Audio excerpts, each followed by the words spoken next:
Georges Clemenceau, un conte vendéen, les deux Antoine. J'ai connu dans un petit hameau des dunes de Vendée deux Antoine qui ne s'aimaient pas.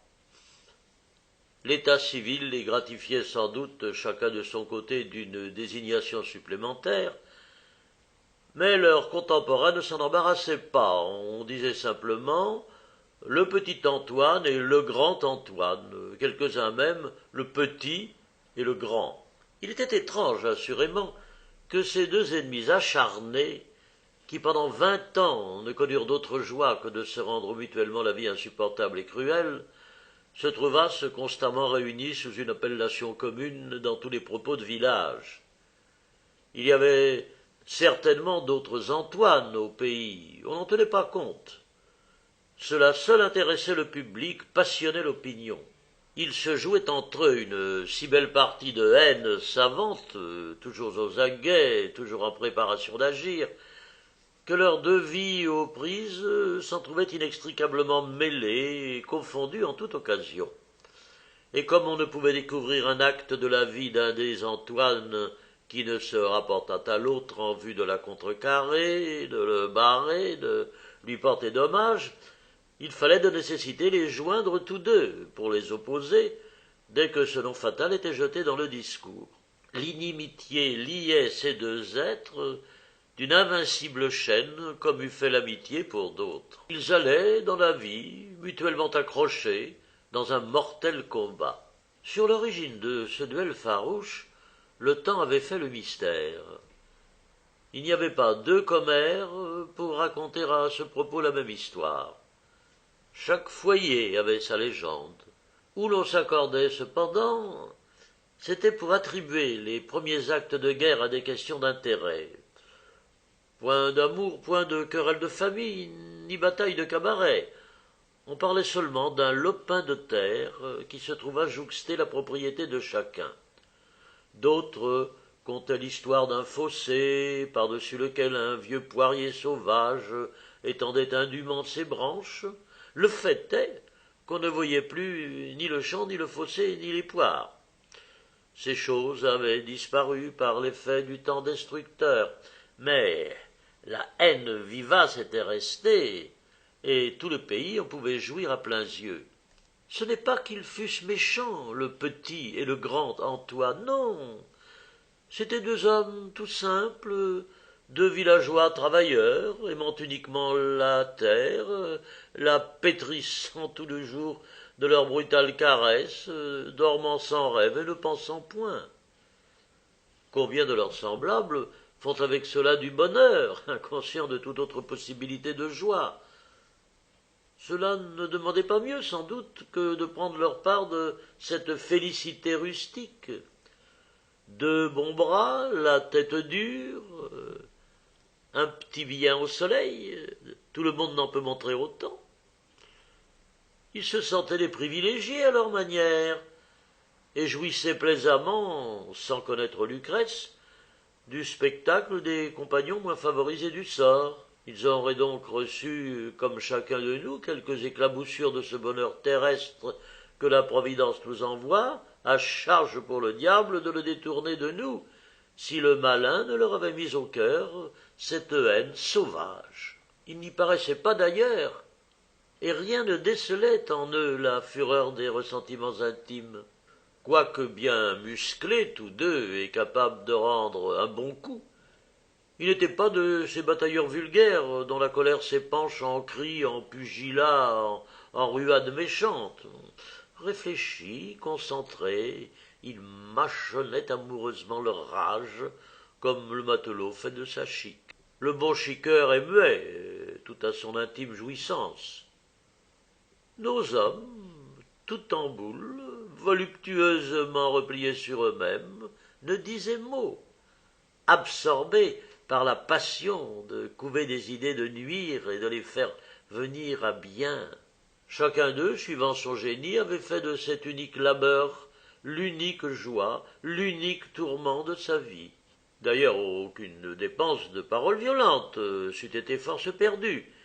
Ils ne se parlaient pas, évitait avec soin toute occasion de conflit bruyant, et même se gardait soigneusement de médire l'un de l'autre pour ne pas prêter à rire. Ils avaient le respect de leur haine, et chacun les en admirait davantage, car il n'était personne aux alentours qui ne se passionnât pour ce combat sublime, tout autrement tragique que les bruyantes querelles des matamores qui s'égorgeaient devant Troie. On avait garde de prendre parti pour ou contre, car la prudence est proverbiale aux champs. Les bons campagnards n'en étaient que plus à l'aise pour jouir avec désintéressement du drame, marquer les coups, les juger, applaudir à la savante escrime. Tout cela avec la discrétion raffinée qui convient à des connaisseurs. Pour décrire tous les incidents d'une bataille de 20 années, il faudrait une encyclopédie de mauvaiseté paysanne. La propriété terrienne, le champ, la moisson, le troupeau ne se peuvent enfermer comme une action de banque en un coffre de fer. C'est un orgueil de la posséder parce qu'elle s'étale au regard de tous, mais par cela même elle est en but à l'envie, à toutes les malveillances qui rôdent, aiguisées par les chances d'impunité. Une haie éventrée, un coup de pic dans une muraille, un jeune arbre étêté, un coup de serpe dans un poirier, des légumes piétinés, une récolte envahie par des bestiaux en dommages, ce sont là des malheurs auxquels tout travailleur de la terre est fatalement exposé. Car le bon Dieu lui-même a des ennemis, monsieur. Mais quand le sort s'acharne avec trop de persistance sur le même foyer, alors il n'y a pas d'hésitation. C'est des sorciers ou c'est des jaloux. Pour les Antoine, tout le monde était bien sûr que ce n'étaient pas des sorciers. Et qui donc était auteur des accidents de toutes sortes dont ils étaient régulièrement victimes? Voilà pourtant ce qu'on ne pouvait pas savoir. La gendarmerie survenait, interrogeait le plaignant. Soupçonnez-vous quelqu'un? Oh, j'ai ben des ennemis. Demandez au monde. Telle était l'unique, l'invariable réponse. On allait chez l'autre Antoine, mais il était plaignant à son tour. Lui aussi avait des ennemis, des jaloux. D'ailleurs, on ne pouvait le soupçonner, il avait les mains pleines d'alibi. Que faire? Le brigadier tortillait sa moustache et tout le village gloussait d'un petit rire contenu. Vous ne savez pas? Oh, la vache au grand Antoine, et s'est trouvée boiteuse au matin de la foire. Qu'est-ce que tu dis de ça, petit Antoine? Bon, ça m'étonne pas. Il y a des clous plein les chemins. Hier, j'en ai ramassé un avant de monter dessus. Et chacun de répéter. Le petit est plus fin que la vache au grand. Il ramasse les clous avant de marcher dessus. À force de tels malheurs fondant sur eux de tous côtés, à tout moment, les deux Antoine en étaient arrivés, pour donner moins de prise au hasard ennemi, de retrancher de leur vie tout ce qui pouvait tenter le mauvais monde. Quand le chien du grand Antoine fut trouvé mort un beau matin, le petit étrangla son dogue qu'il aimait pour lui épargner le sort inévitable. Ils renoncèrent presque simultanément au précieux poulailler où, malgré tous leurs soins, la fatalité frappait à coups redoublés. Les vaches parties, la porcherie se ferma. Ils louèrent leurs champs et jusqu'à leur verger pour échapper au coup de la fortune mauvaise qui s'acharnait sur eux. L'âge était venu. L'esprit de haine demeurait jeune en eux, mais l'entrain d'attaque avait faibli, et le dernier effort de vie se concentrait en de prudentes combinaisons pour parer aux perpétuelles menaces que l'imagination maladive multipliait et grandissait. Appliqués à s'effacer devant la pointe tendue, tous deux avaient amoindri, rétréci toutes leurs manifestations de vie, jusqu'à anéantir en eux toute jouissance de vivre, pour maintenir intacte leur puissance de haïr. Et l'ardeur de détestation demeurait-elle en ces âmes tordues d'une unique passion, que c'était pour chacun des deux Antoine une extrême volupté de voir l'autre se mettre en garde contre des coups qu'on ne pouvait plus lui porter. Ainsi les douloureuses joies dont se composa pour eux toute la sensation de vivre jusqu'au seuil de la tombe leur furent bonnement fidèles. De leur haine, ils firent sans préméditation ce que tant d'autres essayent vainement de faire de l'amour, un enchaînement durable de bonheur. Et le soir de leur pénible vie s'éclaira doucement de l'implacable exécration d'autrui, comme nous rêvons que fasse pour nous la tendresse de ceux que nous chérissons. Grande matière à philosopher sur les joies de ce monde. Je les ai vus finir silencieusement de vivre, les deux Antoine, tout vieux, tout cassés, dans un logis misérable, face à face, séparés par une obscure ruelle à 3 mètres de distance. Le grand Antoine se vantait de n'avoir pas quitté la maison de ses pères, branlante bâtisse dont il avait la fierté, parce qu'elle faisait de lui l'aboutissant d'une tradition, inutilement d'ailleurs, en raison de la stérilité de la grande.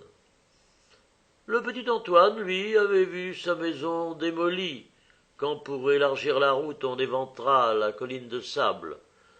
Cependant un petit terrain lui resta sur la butte, d'où il pouvait masquer toute vue aux lucarnes du grand. Cela coûta chaud de consolider le terrain par des contreforts de pierre.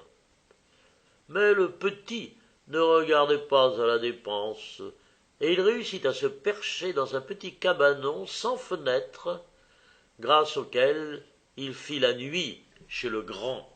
Quitter la maison paternelle, sans faire chasser par l'ennemi qui le narguait 100 fois le jour à 3 pas de son seuil, un Antoine ne pouvait avoir une telle pensée. D'ailleurs une vengeance s'offrit. Un logis sans fenêtre, cela peut se concevoir, mais il y faut la porte, et le cabanon du petit Antoine en avait 2, l'une sur la ruelle, en face du grand, l'autre dans le même axe, mais donnant sur la route, où une échelle permettait de descendre quand le petit jugeait à propos de sortir sans que le grand en eût connaissance. Le petit, vivant seul, n'était pas exigeant. Mais s'il voulait de la lumière chez lui, il fallait ouvrir une porte, et ce n'était pas trop des 2 portes entrebâillées pour obtenir un peu d'air respirable en été. Voilà justement ce qu'attendait la grande, dont l'œil, traversant le cabanon, pouvait du seuil avoir la vue de la route. Le petit s'ingéniait sans doute en 1000 combinaisons fâcheuses, en vain.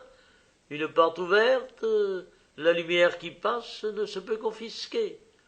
Quelle joie pour la grande de dire à mi-voix à son homme, comme pour ne pas chagriner l'autre, « Antoine, voilà monsieur le curé qui passe !»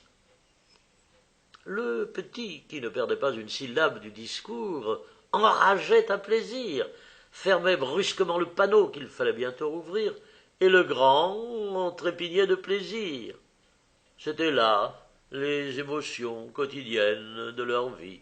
Un jour, le spectacle du petit Antoine en fureur convulsa le grand d'un tel accès de joie que l'apoplexie l'étendit par terre et qu'il en mourut. Cette fois, c'en était trop pour le petit, qui, n'ayant plus de but dans la vie, faute de pouvoir haïr, devint mélancolique à la façon de ceux dont l'amour est traversé de la mort, languit et trépassa, pitoyable à voir.